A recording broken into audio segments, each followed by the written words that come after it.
thanks for being here and clicking on our faces. I'm C the Superior, and this is Vibrating Vic.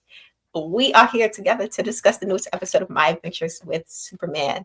We're on season 3, episode 6, and let's just get straight into it. This episode takes place a month after. 1 month ago. So this episode takes place 1 month after the destruction of everything that happened in the previous episode. So it's been a month since that time, and Clark is still without his powers. He's still just plain old Clark, no Superman. And when the crew was invited to this gala, this is like an award ceremony for what seems like journalists and like heroes, or to some capacity.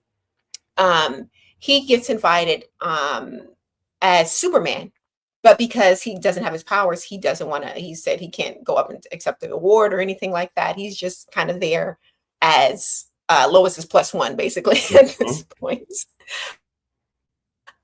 Jimmy is also there. I want to say I don't think he's nominated, but he got an invite to. Oh, maybe he is nominated for that news company thing that he was doing, the birds thing. So he's also there. And Lois questions him about.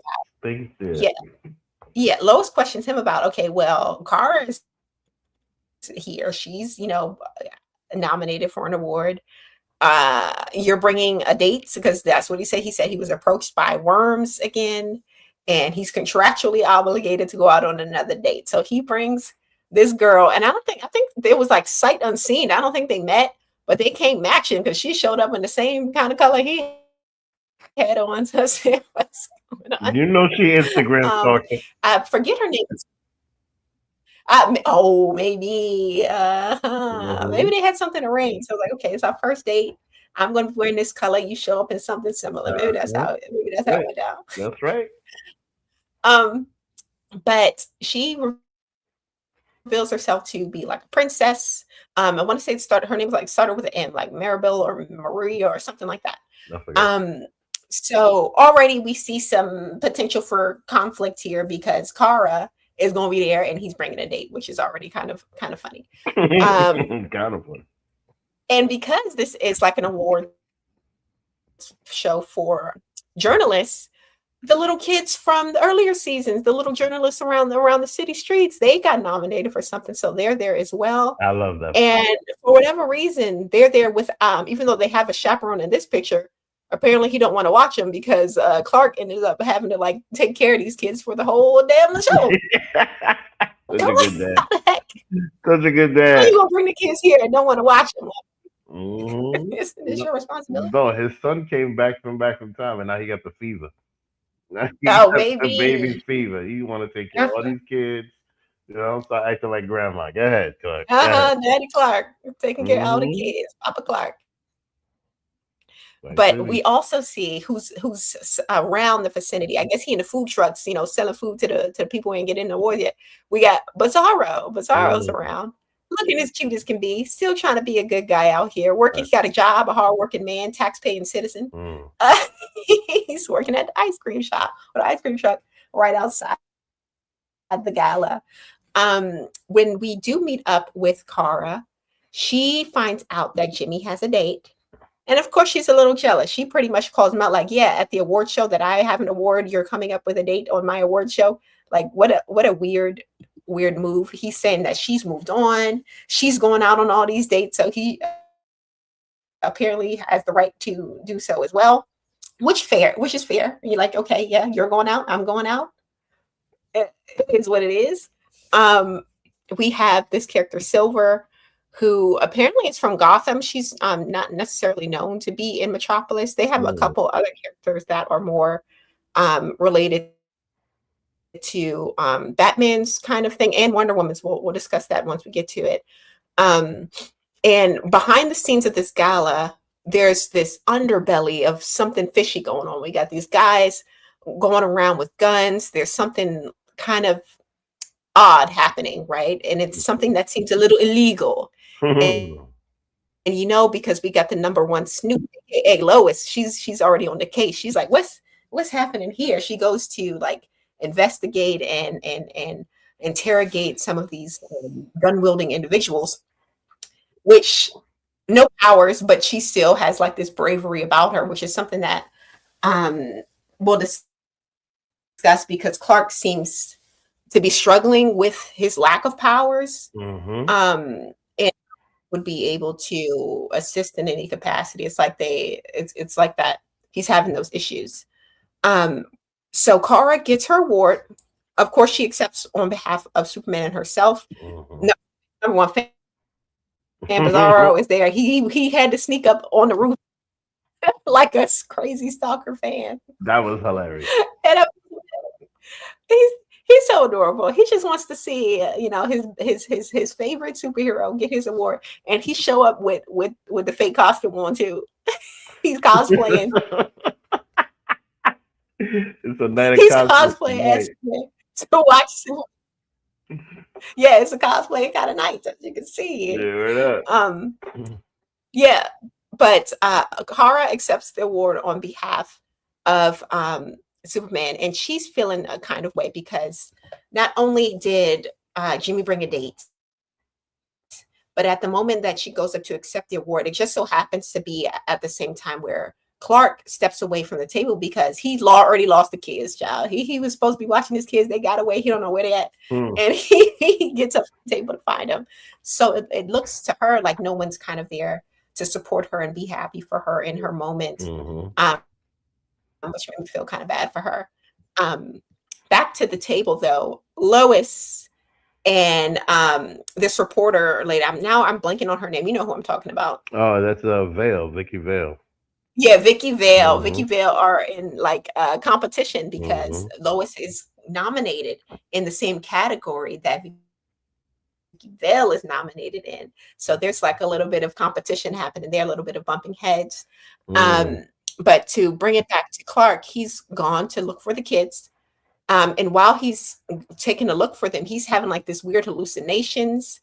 It started as like this snowy kind of area. And I don't know like what this meant. We see like these structures behind him that look kind of futuristic. I don't know if they're supposed to be like Kryptonian like buildings or what. But then after the snow, they're all like set aflame, and this is all happening in his mind. And I wanted to ask, do you feel as if this is like a Kryptonian kind of thing, like a flashback of what happened it reminds me, or do you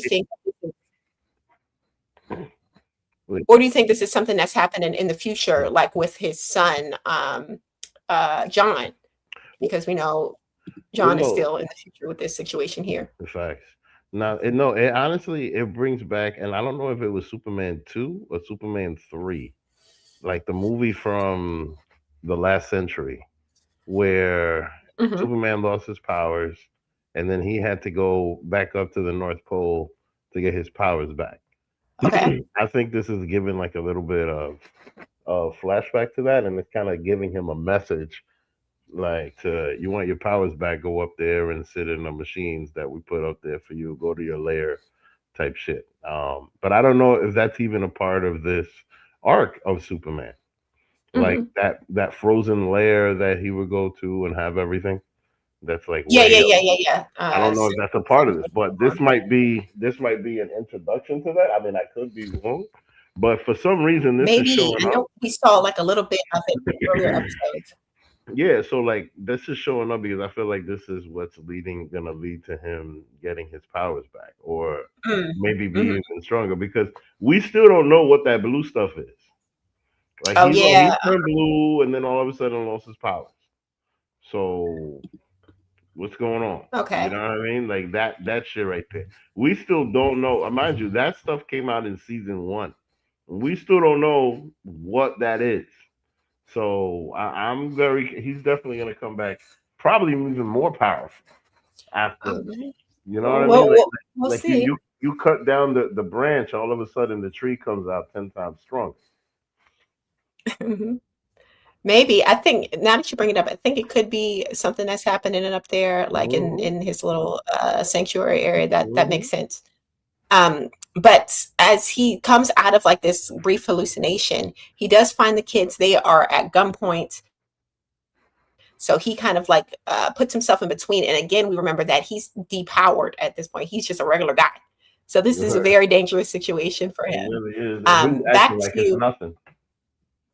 yeah, because he's used to being Superman, but you know Mhm. he just Clark Kent right now, just Clark Kent with the tie.